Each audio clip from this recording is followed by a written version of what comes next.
विवादों का सिलसिला थमने का नाम नहीं ले रहा है और ना ही चीन अपनी हरकतों से बाज आ रहा है। अपने घर बैठे भारत के खिलाफ ऐसे ऐसे षड्यंत्र रचने की कोशिश कर रहा है जिसका अब जवाब भारत को देना बेहद जरूरी है, क्योंकि चीन की हद अब पार होती जा रही है। और सबसे बड़ा मुद्दा है हिंद महासागर। हिंद महासागर में चीन की दखल अंदाजी कम होने का नाम नहीं ले रही है और हिंद महासागर ही वो मुद्दा है जिसके चलते भारत और चीन आपस में भिड़े हुए हैं। भारत और अमेरिका की सख्त आपत्तियों के बावजूद चीन दक्षिण एशिया में अपनी भू राजनीतिक महत्वाकांक्षाओं को बढ़ाने में जुटा हुआ है।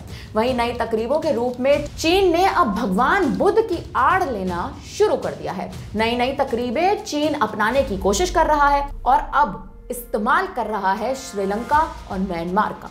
बता दें कि ये कोशिश चीन द्वारा हाल ही में प्रस्तावित बेल्ट एंड रोड इनिशिएटिव को आगे बढ़ाने के क्रम में सामने आई है। चीन ने म्यांमार में बनाई अपनी ऊर्जा पाइपलाइन की सुविधा तक श्रीलंका की पहुंच बनाने के लिए हिंद महासागर में एक आर्थिक गलियारे की पेशकश की थी और चीन की यह पेशकश तब हुई जब पिछले साल 19 दिसंबर को श्रीलंकाई सरकार ने एक्सक्लूसिव इकोनॉमिक जोन के चीनी जहाजों पर 1 साल तक की रोक लगा दी थी। इस मुद्दे पर भारत और अमेरिका ने हमेशा से ही आपत्तियां जताई हैं। भारत और अमेरिका ने हिंद महासागर में क्षेत्रीय शांति और अस्थिरता को लेकर चिंता जताई थी, लेकिन इसके बावजूद भी चीन अपनी हरकतों से बाज नहीं आ रहा है।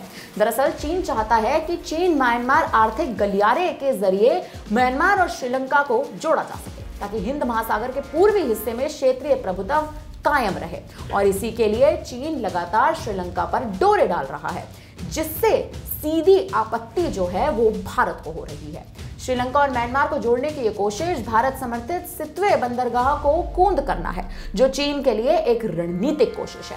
बता दें कि म्यांमार की सैन्य जुटा सरकार ने चीन को इस बंदरगाह को विकसित करने की पूरी छूट दे रखी थी और इसके बदले चीन दुनिया के हर एक मंच पर म्यांमार की सैन्य तानाशाही सरकार को बचाव कर रहा था।